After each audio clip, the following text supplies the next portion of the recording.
Sebanyak 550 warga desa Nucamolas, Kecamatan Satar Mese Barat, Kabupaten Manggarai, Nusa Tenggara Timur, NTT, mengungsi ke dataran tinggi di Pulau Mucana bermalam di tenda darurat yang dibangun secara mandiri sejak Sabtu pagi.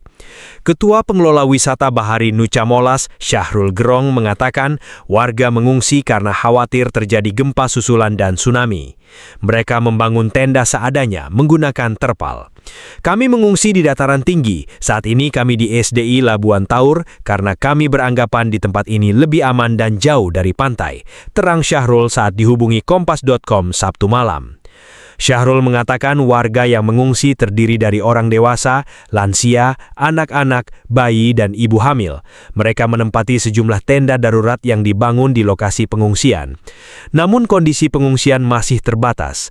Syahrul mengatakan tidak tersedia obat-obatan di tenda darurat tersebut. Warga juga hanya mengandalkan persediaan makanan yang mereka miliki. Warga kami belum sempat mempersiapkan bahan makanan karena tidak pernah tahu informasi terkait gempa dan tsunami sebelumnya, tutup dia.